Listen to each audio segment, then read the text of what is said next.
But first of all, it's not heaven. The air is full of mosquitoes, and they could be deadly. They're bringing what's called the worst outbreak of the West Nile virus we have ever seen at this time of year.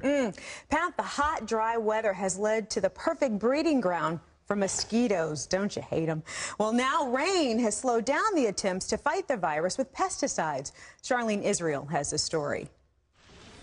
Much-needed rains in many parts of the country are now unwelcome. The standing water they leave will only lead to more mosquitoes and more cases of the deadly West Nile virus. Texas remains ground zero, accounting for more than half of the total cases. Anywhere you go, pretty much, they're everywhere, always biting. City officials there are using a controversial aerial spraying method to fight mosquitoes. But after only a few rounds, bad weather grounded the planes. I'm in a tight window because we have people dying. We have to have a sense of urgency to get this done now.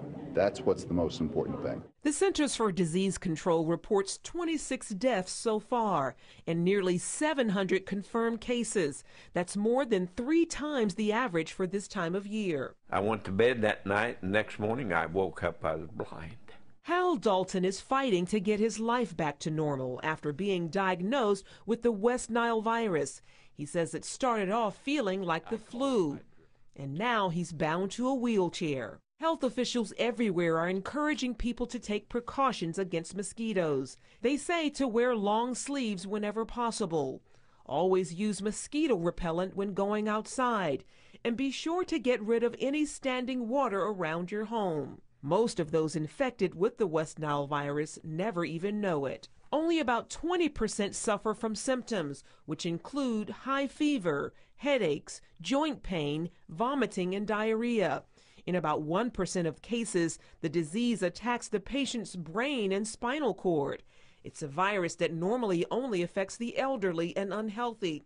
But this year, health officials say they're seeing some unlikely victims. We're starting to see some younger people get neuroinvasive disease, and that's a little bit unusual. Charlene Israel, CBN News. There was a lady named Rachel Carson. She wrote a book called The Silent Spring, and it touched so many hearts because there weren't any robins singing and any blue jays flying, and it was all silent. Why? Because all the birds had been killed by DDT. Well, that was a lot of nonsense. But anyhow, that book touched President Nixon, touched the leaders of our country. And so America pushed a ban on the one thing that was effective in killing mosquitoes, namely DDT. And as a result, there were incidents of not just West Nile, but of terrible plague of malaria has spread throughout the third world. 500 million cases, 300 million. It's shocking. Wow. They say because of mosquitoes and because of a ban on DDT. If we shot these things with DDT, it'd kill them. And so they spray, but it's ineffective. So, ladies and gentlemen, maybe when we get these mosquitoes coming after America, then America will say, well, let's stop it. And let's forget Miss Carson and her sweet book about dead birds. Lee Webb has the rest of our stories from the CBN Newsroom. Lee. Pat, a new report warns of growing hostility against religious expression in this country. The new study comes from 2 Christian groups, the Liberty Institute and the Family Research Council. It lists hundreds of examples in recent years, lawsuits filed by atheist groups, as well as administrative actions by government officials. The president of the Liberty Institute says Democrats and Republicans should include protection of religious freedom in their party platforms this year. Kelly Shackelford says if they don't, voters will make them pay. He also says growing hostility toward religious expression can lead to violence, like the shootings at the Washington headquarters of the Family Research Council just last week. An atheist group is attacking religious faith with 2 huge billboards in Charlotte, North Carolina. Those displays ridicule Christianity and Mormonism. One of them labels Jesus a useless savior. Many Charlotte area residents are angry about the billboards and want them removed. The president of the group American Atheists, though, says the controversy is exactly what he expected. He also says his group posted the billboards in time for the upcoming Democratic National Convention. We are using our First Amendment rights to ridicule the silliness of religion. The right thing to do is to make politics about politics and not about religion. It puts a black eye on Charlotte. This is backwards in itself, because if it was just about politics, then he wouldn't put that up. Then let the issues be heard. Put up something about health care. Yeah, the group of atheists paid $15,000 for those billboards. They will stay up, Pat, for the next month. Well, you know, the billboards stay up forever unless somebody comes and buys the billboard. I mean, you can get a billboard to go on for several months even though you pay for a month. Those billboard companies are private. They're owned by private corporations. They can deny somebody the right to put up an offensive billboard. They don't have to. I mean, if they had two teenagers having sex, they wouldn't put that picture on because it would be repugnant to the people. They can also tell those atheists to take a hike. There's no First Amendment that says, you know, the billboard companies have to put your atheist message up. So that's, forget this First Amendment stuff. The government maybe is a different thing, but these are not government entities. And the billboard companies just want to make a buck in this case, and I think it's a mistake to put that kind of garbage in public view so that the drivers look at it all day long. Lee. Pat, listen to this next story. The New Mexico State Supreme Court will review the case of a Christian photographer that refused to take pictures of a same-sex commitment ceremony for two women 5 years ago. The photographer said she would not do the job because of her Christian beliefs. The State Human Rights Commission fined Elaine Huguenin's company nearly $7,000. The commission said the business was guilty of discrimination against sexual orientation. A state appeals court upheld that fine.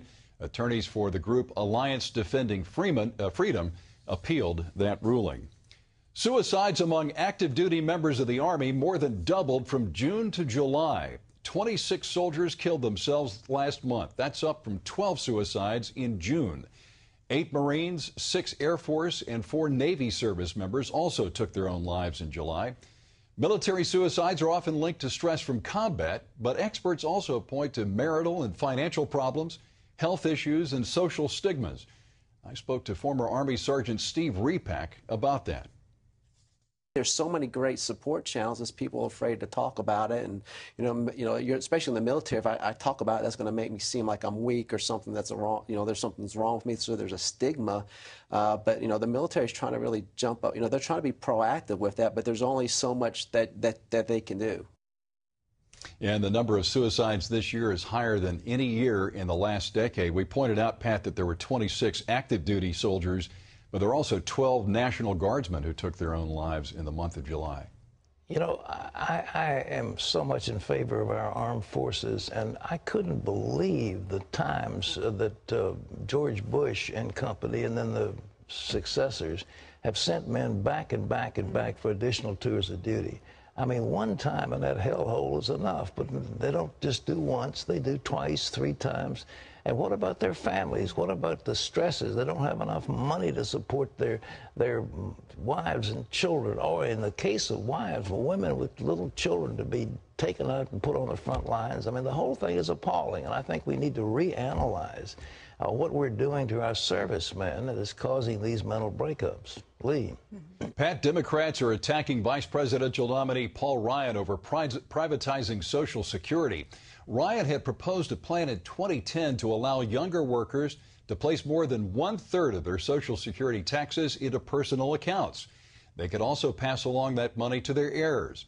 Ryan's plan would have allowed workers 55 and older to stay in the current system. Some Democrats say, though, that Ryan is putting retirement security at risk. And the Romney campaign says both Romney and Ryan support gradual reforms that protect current beneficiaries. And that will make sure the program does not go bankrupt. Meanwhile, the Republican candidates are going after President Obama on Medicare. They're attacking his plan to cut $716 billion from Medicare to help pay for Obamacare. Medicare should not be used as a piggy bank for Obamacare. Medicare should be the promise that it made to our current seniors, period, end of story. The president says Ryan's plan will cost seniors more in payments. Unemployment rates rose in 44 states last month. That's the most states to show a monthly increase in more than 3 years. and 9 of those states are considered serious battlegrounds in the presidential election. Nevada saw the greatest increase in unemployment. It jumped from 11.6% to 12%. Nationwide, unemployment rose to 8.3% last month. More California cities may face bankruptcy and default. That warning comes from Moody's Investor Service, one of the nation's top credit rating agencies. Moody's says the financial problems in the state of California could cause problems for investors who own municipal bonds. 3 California cities have already filed for bankruptcy this year: Stockton, San Bernardino, and Mammoth Lakes.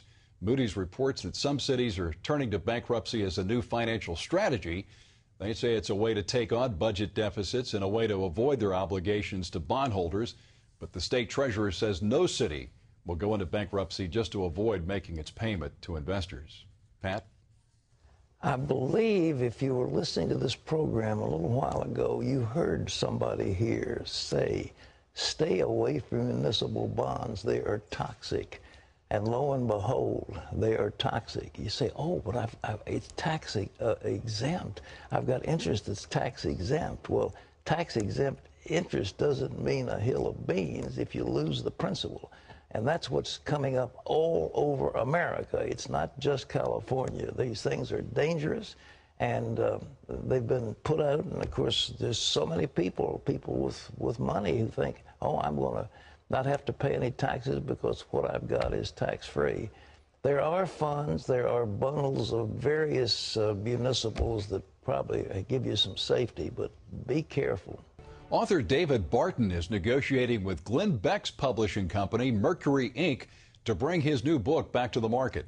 Christian publisher Thomas Nelson recently dropped Barton's book, The Jefferson Lies, citing concerns about accuracy. Barton tells Publishers Weekly that the new edition will not include any substantive changes, but he will rephrase some things to remove any potential confusion. The CBN program Happy World is the #1 children's program in Nepal. It reaches up to 1 million children each week.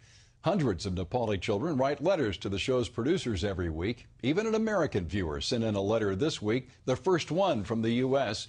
She's able to watch Happy World on a Nepal television satellite station that reaches the U.S. as well as Asia. You can find out more about what CBN is doing around the world by logging on to cbn.com/international.